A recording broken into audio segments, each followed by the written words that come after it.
اس رات کی جھرمٹ میں اللہ کی بے پناہ رحمتوں کا نزول ہوتا ہے. اتنی رحمتیں اترتی. امام قویری لکھتے ہیں کہ روئے زمین کے تمام مسلمانوں میں ان رحمتوں کو تقسیم کر دیا جاتا. رحمتیں پھر بھی بچ جاتی. جتنی فرشتے لے کر رحمتیں آتے ہیں وہ رحمتیں سب کو دینے کے باوجود بھی رحمتیں بچ جاتی ہیں. پھر وہ رحمتیں دارالحرب میں رہنے والے کافروں میں بانٹی جاتی ہیں، اور جس کافر کو اس رحمت سے حصہ ملتا ہے اللہ اسے اسلام عطا فرما دیتا ہے. یہ جو آپ آئے دن سنتے رہتے ہیں کہ فلاں عیسائی مسلمان ہو گیا، فلاں ہندو مسلمان ہو گیا، تو امام قویری آپ لکھتے ہیں، آپ فرماتے ہیں یہ شب قدر کو آنے والی رحمتیں ہوتی ہیں، مسلمانوں کی جھولیاں بھر دی جاتی ہیں، اور پھر اس کے بعد جب رحمتیں بچ جاتی ہیں تو وہ دارالحرب کے اندر رہنے والے کفار کو بانٹ دی جاتی ہیں، اور انہیں اللہ پھر بعد میں ایمان عطا فرما دیتا ہے. اور ایک روایت کے لفظ اس طرح ہے کہ پھر وہ رحمتیں چھوٹے بچوں میں بانٹ دی جاتی ہیں. اللہ کی رحمتیں کتنی عمیم ہیں اور اس کی رحمتیں کتنی وسیع ہیں. اللہ تعالیٰ کے محبوب علیہ السلام نے اللہ کی بارگاہ میں یہ عرض کی تھی کہ مالک، میں اب اپنی امت کو تیرا سلام پہنچاتا ہوں، تیری جانب سے جو سلامتیاں وصول کرتا ہوں وہ اپنی امت کو میں دیتا ہوں. تو جب میں چلا جاؤں گا تو تیری طرف سے اترنے والی سلامتیوں کو اور سلام کو میری امت تک کون پہنچائے گا؟ تو اللہ تعالیٰ نے سورۃ القدر نازل کی، جس میں فرمایا سلام محبوب فکر نہ کر، فرشتوں کی ڈیوٹی لگا دی، وہ قیامت تک تیری امت پر سلامتیاں نازل کرتے رہے. تو اس رات کے جرمٹ میں بے پناہ برکت ہے. ویسے تو حدیث شریف میں آتا ہے کہ اس کو طاق راتوں میں، آخری عشرے کی طاق راتوں میں تلاش کرو، لیکن حضرت ابی بن کعب رضی اللہ تعالیٰ عنہ قسم کھایا کرتے تھے کہ مجھ سے قسم لے لو کہ شب قدر جو ہے وہ 27ویں کی رات ہے. حضرت بایزید بستامی فرماتے ہیں میں زندگی میں 2 مرتبہ شب قدر کو پایا ہے، اور دونوں مرتبہ 27ویں شب کو ہی پایا ہے. حضرت ابو الحسن ایک بزرگ ہیں، وہ کہتے ہیں جب سے میں نے ہوش سنبھلی ہے اس وقت سے لے کر اب تک ہر سال میں شب قدر کو پاتا ہوں، اور میرا تجربہ یہ ہے کہ اگر پہلا روزہ پیر کا ہو تو شب قدر 21 تاریخ کو ہوتی ہے، اور اگر پہلا روزہ جمعرات کا ہو تو شب قدر 25 تاریخ کو ہوتی ہے، اور اگر پہلا روزہ جمعے یا منگل کا ہو تو شب قدر 27 کو ہوتی ہے، اور اگر پہلا روزہ جو ہے وہ اتوار یا بدھ کا ہو تو شب قدر 29.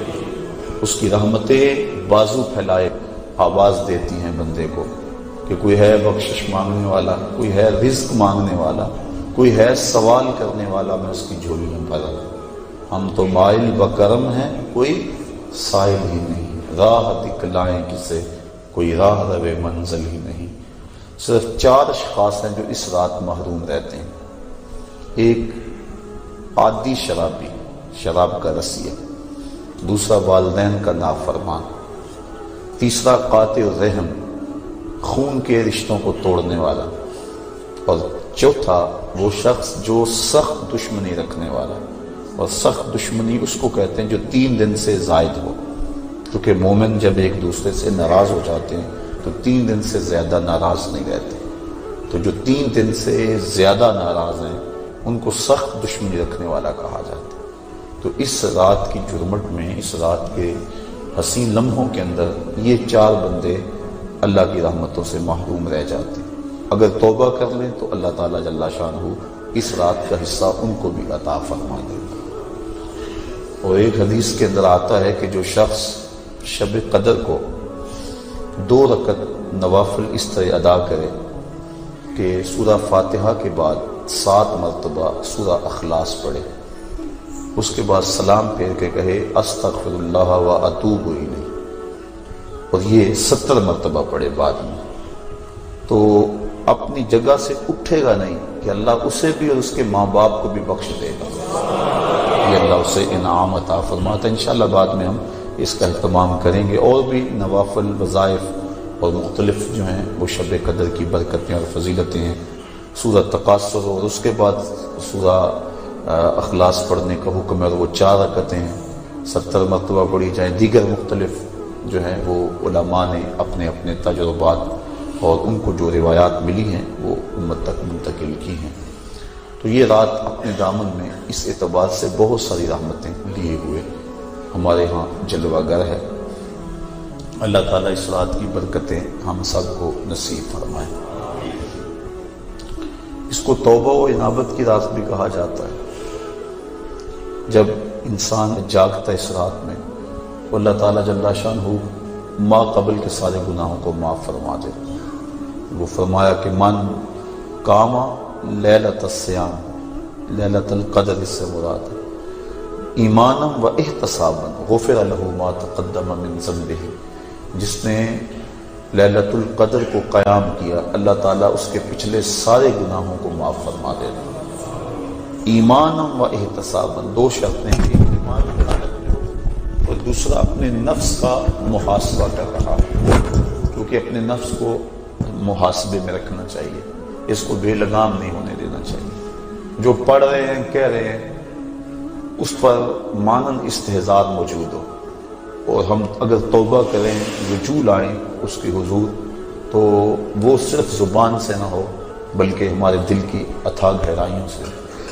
فرمایا کہ التائب من الذنب کمن لا ذنب له والمستغفر من الذنب وهو مقیم علیہ کالمستہزئ بربہ، جو گناہوں سے توبہ کرتا ہے وہ تو ایسا ہے جس طرح اس نے گناہ کیا ہوئے، اور جو توبہ کرتا ہے استغفار بار بار پڑھتا ہے، استغفر اللہ کہتا ہے، لیکن وہ گناہوں کو چھوڑنے کا ارادہ نہیں پاتا اپنے اندر، جمع ہوا ہے گناہوں کا۔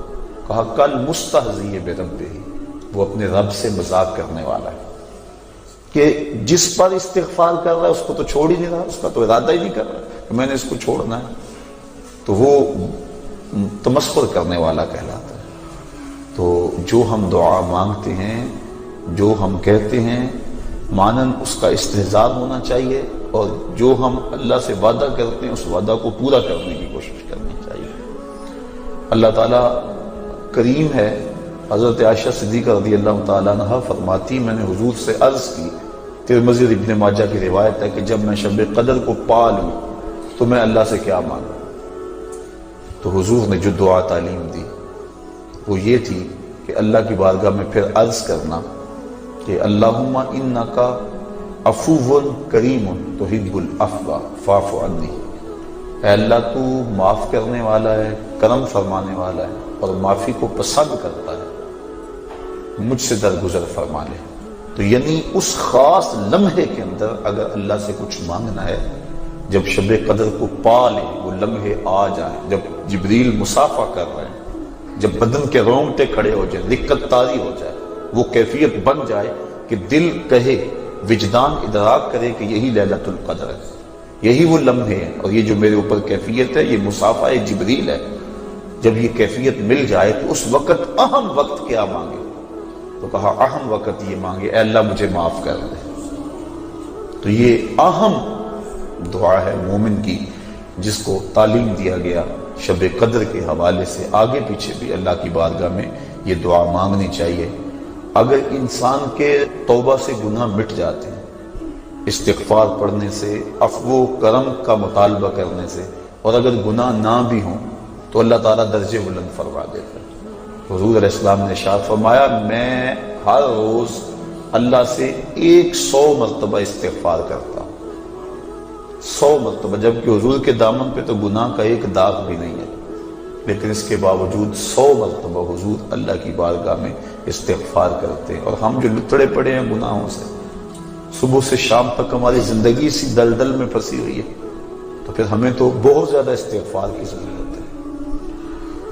اللہ اکبر۔ عبرت اللہ نصیب فرما دے۔ وہ ایک بچہ تھا چھوٹا، جنگلوں میں رو رہا تھا اور اس کی آنکھوں میں آنسو امٹ رہے تھے اور چیخ رہا تھا، رو رہا تھا۔ کوئی بزرگ تھا، وہ قریب سے گزرا، دیکھا بچے کو رو رہا ہے، کہا بیٹا کیا ہوا ہے؟ کہا اللہ سے بڑا ڈر لگا۔ چھوٹا سا بچہ 6-7 سال کی عمر ہے۔ اللہ اکبر، اللہ سے ڈر لگتا ہے۔ تو اس نے کہا بچہ تیرے تو نامہ اعمال میں بھی گناہ ہی درج نہیں ہوا. جب تک انسان بالغ نہیں ہوتا تو نامہ اعمال نہیں کھولا جاتا. جب بلوغت ہوتی ہے تو فرشتے نامہ اعمال کھول کے بیٹھ جاتے. تو کہا تیرے تو نامہ اعمال میں گناہ ہی نہیں ہے تو کیوں رو رہا ہے؟ کہا میں نے اپنی امی کو دیکھا تھا کہ وہ چولہے کے اندر لکڑیاں ڈال کر ان کو آگ لگاتی تھی، آگ نہیں لگتی تھی، دیا سلائی بجھ جاتی تھی. اس نے چھوٹی چھوٹی لکڑیاں لی اور ان کو توڑ کے نیچے رکھا. پہلے چھوٹیوں کو لگائی اور ان کو لگی، پھر بڑیوں کو لگ گئی. تو میں اس وقت سے چیخ رہا ہوں کہ حشر کے دن جہنم کے اندر بڑے بڑے گناہ گاروں کو ڈالا گیا، آگ نہ لگی تو مجھ چھوٹے کو نہ رکھ لیا جائے. یعنی خوف اور خشیت کا عالم دیکھیے. تو کہا میں تو اس وجہ سے ڈر رہا ہوں. تو جن کے ذمے گناہ بھی نہیں ہیں وہ ڈر رہے ہیں، رو رہے ہیں.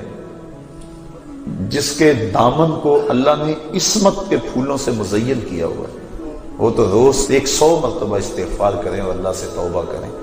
اور ہم جو سراپا گناہ ہیں، ہماری سوچ، ہماری فکر، ہمارے خیال، ہمارے کاروبار گناہوں میں لچڑے ہوئے سب کچھ. تو اس لیے ہمیں بہت زیادہ ضرورت ہے اس بات کی کہ ہم اللہ کی حضور رجوع کریں. یہ ایک رات 1000 مہینے سے بہتر ہمیں دے دی گئی. 1000 مہینے کی عبادت کریں، 83 سال اور 4 ماہ بنتے ہیں. اتنی دیر قیام میں کھڑے رہو، رکوع اور سجدے میں کھڑے رہو اور ایک رات عبادت میں گزار لو. اور ایک روایت میں پڑھا جو اس رات میں اللہ اکبر جتنی دیر میں بکری کا دودھ دھویا جاتا ہے، کتنی دیر لگتی ہے بکری کا دودھ دھوتے ہوئے، اتنی دیر قیام کیا، کھڑا رہا عبادت میں، نماز میں. جتنی دیر میں بکری کا دودھ دھویا جاتا ہے اللہ تعالیٰ اس کی مغفرت اور بخشش فرما دیتا ہے اور اس کو پوری لیلۃ القدر کی فضیلت عطا کر دیتا ہے جس نے اتنا قیام کیا جتنا بکری کا دودھ دھوتے ہوئے وقت لگتا ہے.